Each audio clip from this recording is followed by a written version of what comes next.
Hello everyone. In today's video, we're going to be talking about a difficult topic related to communication, and that's setting boundaries.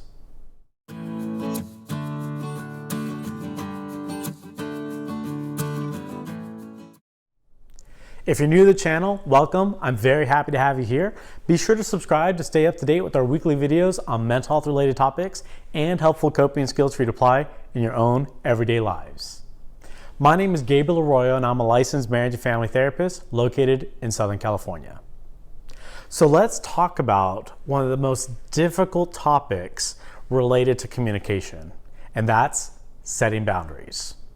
Boundaries are an important part in our relationships and in our communication, and they have to be talked about. They have to be applied and they have to be reinforced. And what I tell people about boundaries is we have to speak up for them. We can't just let them slide.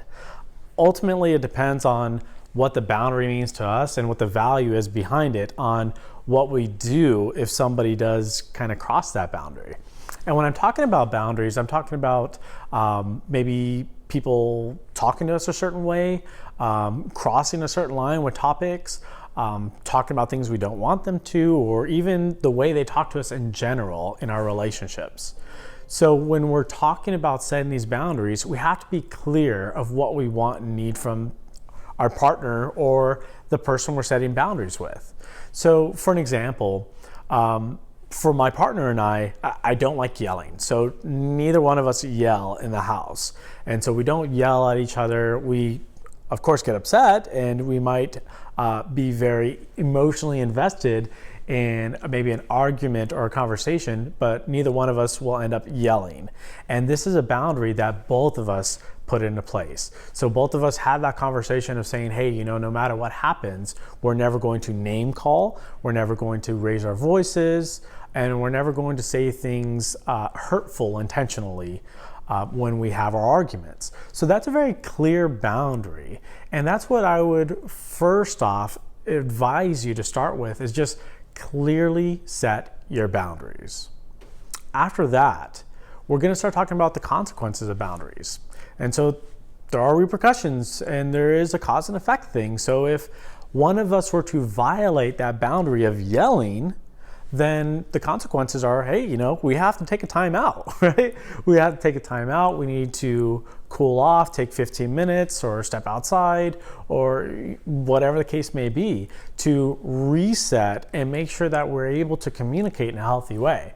Now, of course, the consequences all the way up to you.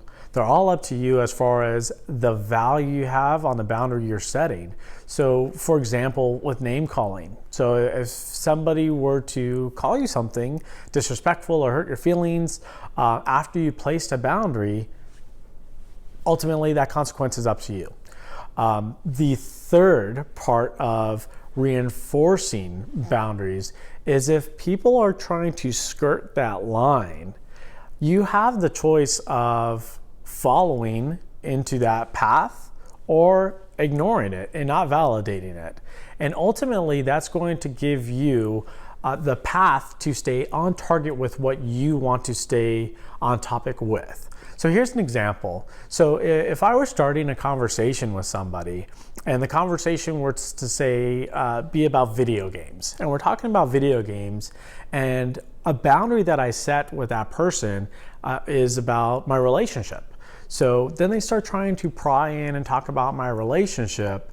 Now I have the choice. I could either ignore that and stay back on focus, be like, oh yeah, well, that next PlayStation 5, let's talk about that. And I'm redirecting the conversation to where I want it to go, or I have the choice to confronting it. And once again, reiterating the boundary and reinforcing the boundary. And then the last tip is just say no. No is a one-word sentence. When we're placing boundaries, we don't have to give explanations. So that is a courtesy depending on the relationship dynamics we have, but ultimately, we could just say no. So here's an example. So if somebody is asking for something that you're unable to give or are unable to or unwilling to, you're allowed to just say no.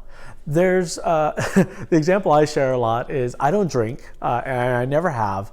And so when people would ask me if I wanted alcohol, I would just say no.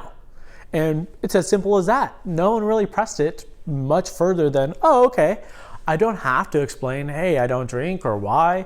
And I've noticed when I talk about me not drinking, that's a very rare circumstance for people to hear. So then they ask more questions and they ask me why or want to challenge it. And I don't want to do that, and nor do I have to. So the boundary is just no. Just say no. No is a one-word sentence, and that's all you need when it comes to setting your boundaries. So once again, we're clearly asking and stating what our boundaries are. We're talking about the consequences of boundaries. So what's going to happen if we violate these boundaries? We're reiterating, reinforcing, and then we have the choice of just staying mindful for what we want to stay on topic with. So in conversations or activities or whatever the case may be, we're staying mindful in our direction that we want to go versus entertaining the boundary pushing. And then ultimately, just say no. No is a one-word sentence. If you have any questions, please feel free to comment below. I'll do my best to answer them, and we'll have a discussion about how we can reinforce boundaries. If you're new to the channel and you haven't yet, be sure to subscribe to stay up to date with our weekly videos on mental health related topics and helpful coping skills for you to apply in your own everyday lives. Thank you.